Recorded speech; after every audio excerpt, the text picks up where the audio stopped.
Welcome to the series of mid term exams preparation. ये mid term exams की preparation series की video है। Complete series इस channel के ऊपर अपलोड की जा रही है और आज की वीडियो के अंदर आपको MGT 602 की थीम नंबर 8 के मेन पॉइंट्स करवाए जा रहे हैं मिड टर्म एग्जाम्स की प्रिपरेशन के लिए। तो शुरू करते हैं आज के इस ट्यूटोरियल को। तो इसमें सबसे पहले है strategic management and its role in entrepreneurship.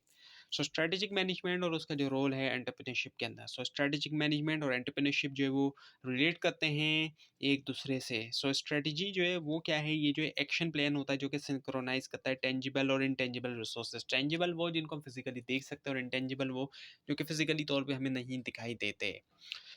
ये सिंक्रोनाइज करता है इन दोनों रिसोर्सेज को, ताकि अचीव करना होता है एक सेट टारगेट। जो एक टारगेट हमने सेट किया उसको अचीव करना है। और ये क्यों किया जाता है? ताकि अच्छी परफॉर्मेंस हो सके। स्ट्रेटेजिक मैनेजमेंट मैनेजमेंट की ही ब्रांच है और ये एसेंशियल है मैनेज करने के लिए ऑर्गेनाइजेशनल टेंजिबल और जो इंटेंजिबल रिसोर्सेज हैं, ताकि अचीव करेंगे लॉन्ग टर्म और शॉर्ट टर्म गोल्स, दोनों तरह के गोल्स, शॉर्ट टर्म और लॉन्ग टर्म गोल्स। और ऑब्जेक्टिव्स जो है सस्टेनेबल कॉम्पिटिटिव एडवांटेज के लिए इंडस्ट्री के अंदर। तीन मेन फेजेस होते हैं स्ट्रेटेजिक मैनेजमेंट के, जिसके अंदर स्ट्रेटेजी को फॉर्मुलेट किया जाता है, उसको इम्प्लीमेंट किया जाता है, उसके अलावा उसको एवेल्युएट किया जाता है, एग्जामिन और कंट्रोल किया जाता है। स्ट्रेटेजिक मैनेजमेंट एक मेथड होता है जिसके जरिए एंटरप्रेन्योर असेस करते हैं उनके आइडिया की वायबिलिटी को, आइडिया कितना वायबल है, इंप्लीमेंट करते हैं कि प्रोप्राइट स्ट्रेटेजी जो सही है, ताकि इंश्योर करें सस्टेनेबल कॉम्पिटिटिव एडवांटेज जो है वेंचर का। विजन स्टेटमेंट की बात करें, डिफाइन करता है एंटिसिपेटेड फ्यूचर ओरिएंटेशन जो है बिजनेस वेंचर की, जहां पर मिशन स्टेटमेंट जो है वो आउटलाइन करते हैं कंपनी के बिजनेस ऑब्जेक्टिव्स और उसकी जो अप्रोच होती है, ताकि उन ऑब्जेक्टिव्स तक पहुंचा जा सके। मेन क्वेश्चन जो कि पूछने जाने चाहिए प्लानिंग करते हुए बिजनेस के बारे में, वो क्या है? पहला है कि what is your general business description. आपका जो जनरल बिजनेस डिस्क्रिप्शन है वो क्या है? आपका बिजनेस मॉडल, ज़ाहिर बात है डिफरेंट बिजनेस मॉडल्स जो है वो यूज़ किए जाते हैं। आपका बिजनेस मॉडल क्या है और क्या सस्टेनेबल वायबल बिजनेस आइडिया है? बिजनेस आइडिया को ज़ाहिर बात है देखा जाएगा कि किस हद तक वो वायबल भी है या नहीं है। स्टार्ट करने के लिए नया वेंचर स्वॉट एनालिसिस जो है वो है बिजनेस का, और इंडिविजुअल खुद के लिए भी करे। और स्वाट जो है वो असल में एक एब्रीवेशन है, strength weakness opportunities and threat. Strength weakness internal है, जबकि अपॉर्चुनिटीज़ एंड थ्रेट बाहर से हैं। तो बिजनेस के लिए भी करें और अपना भी करें, खुद का भी करें।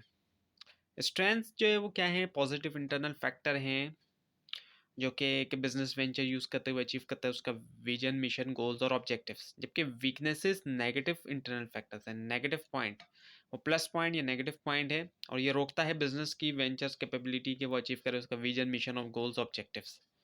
अपॉर्चुनिटीज़ जो है वो क्या है? पोटेंशियल ऑप्शंस हैं जो कि अवेलेबल होता है एक्सटर्नल एनवायरनमेंट में, जो कि वेंचर्स या एंटरप्रेन्योर एक्सप्लॉइट कर सकते हैं अचीव करने उसका विजन, मिशन, गोल्स और ऑब्जेक्टिव्स। और थ्रेट जो है, जाहिर बात है ये ऐसी चीज़ है, इससे बचना है।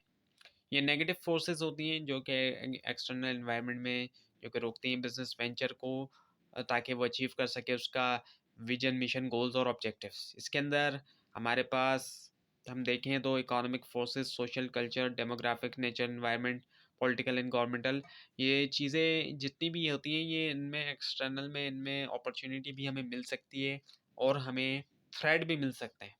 इकोनॉमी की सूरत हाल ख़राब है, वो थ्रेट है। सोशल कल्चर हमारे ख़िलाफ़ है, वो थ्रेट है।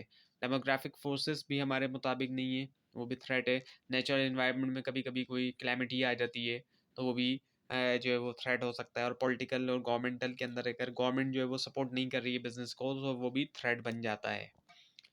गोल्स जो है वो ब्रॉड रेंज, लॉन्ग रेंज जो है वो एट्रीब्यूट हैं जो कि बिजनेस से करते हैं कि अकम्प्लिश करेंगे। और गोल्स जो है वो जनरल होने चाहिए और कभी कभी इवन के एब्स्ट्रैक्ट भी। एब्स्ट्रैक्ट मतलब यानी कि ऐसी चीज़ जो कॉन्क्रीट ना हो। जनरल हो गोल, और यानी कि स्पेसिफिक ना हो। जबकि ऑब्जेक्टिव्स जो है ये ज़्यादा स्पेसिफिक होते हैं, प्रिसाइज होते हैं और क्वांटिफाइबल प्लान होता है परफॉर्मेंस का, जो कि एड्रेस करता है ऐसे एरियाज़ को जैसे कि प्रॉफिटेबिलिटी है, प्रोडक्टिविटी, ग्रोथ और जो दूसरे की एस्पेक्ट हैं एक बिजनेस के। स्ट्रेटजी एक एक्शन प्लान होता है जो कि सिंक्रोनाइज करता है टेंजिबल और इंटेंजिबल रिसोर्सेज, और जो है अचीव करने के लिए एक सेट टारगेट जो सुपीरियर परफॉर्मेंस के लिए। ये जो रोड ऑफ एक्शन होता है एंटरप्रेन्योर जो कि ड्रॉप करते हैं अटेन करने के लिए वेंचर, विजन, मिशन, गोल्स और ऑब्जेक्टिव्स। पोर्टर जेनरिक जो स्ट्रेटजिक पोजीशनिंग मॉडल है इसके मुताबिक कॉस्ट लीडरशिप स्ट्रेटजी एक स्ट्रेटजी होती है जिसके अंदर एक एंटरप्रेन्योर जो है वो कोशिश करता है कि वो रहे लो कॉस्ट प्रोड्यूसर अपने कॉम्पिटिटर के मुकाबले में इंडस्ट्री के अंदर। डिफरेंशिएशन स्ट्रेटजी जो होती है इसके अंदर एंटरप्रेन्योर जो है वो बिल्ड करते हैं कस्टमर बेस पोजीशन करते हुए प्रोडक्ट या सर्विस जो है यूनिक बिल्कुल अलग या फिर डिफरेंट फैशन के अंदर, जहाँ पर कस्टमर जो है वो वैल्यू देता है डिफरेंशिएशन को भी। फोकस स्ट्रेटजी वो है जहाँ पर एंटरप्रेन्योर सेलेक्ट करते हैं एक या ज़्यादा नैरो निश मार्केट ताकि सर्व करें वो, और वो आइडेंटिफाई करता है मार्केट सेगमेंट की special need want interest approach करता है उनको कस्टमाइज प्रोडक्ट या सर्विस के साथ। कॉम्पिटिटिव एडवांटेज को डिफाइन किया जाता है as a unique advantage competitors के ऊपर जो होता है, जो कि एक एंटरप्रेन्योर को हासिल होता है ऑफर करते हुए ग्रेटर वैल्यू। अब वो वैल्यू किस तरीके से कंज्यूमर्स को ऑफर करते हैं, या तो कॉस्ट के हवाले से कम कॉस्ट होगी या फिर डिफरेंशिएशन होगी प्रोडक्ट या सर्विस की। अगर कॉस्ट कम नहीं है तो फिर कोई अलग कुछ यूनिक होगी चीज़। सो कॉस्ट स्ट्रेटजी जो है कंसिस्टेंट रहे गोल्स और पॉलिसीज़ के साथ। सो कॉन्सोनेंस से मुराद जो है वो ये कि नीड होना है स्ट्रेटजीज़ के लिए ताकि एग्जामाइन किया जाए जो सेट है ट्रेंड्स अडेप्टिव रिस्पॉन्स का एक्सटर्नल एनवायरनमेंट के लिए।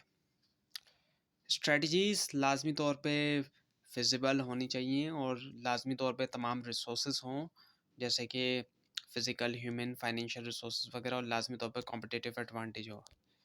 सो ब्लू ओशन स्ट्रेटजी होती है। ब्लू ओशन है जहाँ पर इसको ओशन से इसलिए समझाया जाता है कि एक ओशन जो है वो एम्प्टी है, यानी कि शार्क नहीं है वहाँ पर, वो ब्लू होगा। सो वहाँ पर एक तरह से कोई कंपटीशन नहीं है। और रेड ओशियन है तो एक तरह से शार्क्स मौजूद है और वहाँ फाइट हुई है शार्क्स की एक तरह से, तो वो रेड हो गया है, ब्लड निकल रहा है इस वजह से। सो यहाँ पर कॉम्पिटिटर्स ज़्यादा होते हैं। सो बीट करना होता है कंपटीशन को और एक्सप्लॉइट करना होता है एग्जिस्टिंग डिमांड को। सो ब्रांड्स जो है वो ज़्यादा जो है वो बनती जा रही हैं सिमिलर, और सिलेक्शन जो है वो बेस करती है प्राइस के ऊपर। सो 3 प्रिंसिपल्स हैं BOS के। सो पहला है रिकंस्ट्रक्ट मार्केट बाउंड्रीज। इंडस्ट्री है दे लुक अक्रॉस करना है जो अल्टरनेटिव इंडस्ट्रीज हैं उसके। स्ट्रेटेजिक ग्रुप है लुक अक्रॉस करना जो स्ट्रेटेजिक ग्रुप्स हैं एक इंडस्ट्री के अंदर। बायर ग्रुप है रिडिफाइन करना बायर ग्रुप जो इंडस्ट्री का, और इसके अलावा scope of product and service offering. Look across करना कॉम्प्लीमेंट्री प्रोडक्ट्स के लिए जो सर्विस ऑफरिंग है जो कि बियॉन्ड है इंडस्ट्री जो बाउंड है उसकी इंडस्ट्री का उससे। So functional emotional orientation of an industry. So rethink करना जो फंक्शनल इमोशनल ओरिएंटेशन है उस इंडस्ट्री का। Reach beyond existing demand. So इस लॉजिक के ज़रिए दो बेसिक कन्वेंशनल स्ट्रेटजीज जो वो चैलेंज होती हैं। फोकस जो है वो लिमिटेड नहीं है एग्जिस्टिंग कस्टमर तक सिर्फ, और इसी के साथ साथ ये स्ट्रेटजी जो है वो ड्राइव होती हैं फाइनल सेगमेंटेशन के लिए ताकि अकोमोडेट किया जाए बायर डिफरेंसेस। और उसके अलावा get the strategic sequence right. अगर सप्लायर या बायर यूटिलिटी जो है बिजनेस के लिए वो जा रही है सही, सो ज़रूरी होता है कि चेक किया जाए कि क्या प्राइस इजीली एक्सेसिबल है मास ऑफ बायर्स के लिए। सो स्ट्रेटजी कैनवास जो है वो यूज़ किया जा सकता है इनको ब्लू ओशन स्ट्रेटजी में, जहाँ मल्टीपल फैक्टर जो है जो कि इंडस्ट्री कॉम्पीट करती है उनको जहन में रखा जाए, परफॉर्मेंस जो है वो मेजर होती है। तो ये थी आज की वीडियो। आपको इस बारे में कोई क्वेश्चन है खासतौर पर इसमें कोई मिस्टेक दिखाई दे ज़रूर हाईलाइट कीजिए, और इस पूरी सीरीज़ को देखने के लिए और mid term final term exams की प्रिपरेशन के लिए इस चैनल को सब्सक्राइब कीजिए, बेल आइकन के ऊपर क्लिक कीजिए। Thanks for watching this video and best of luck for your exams.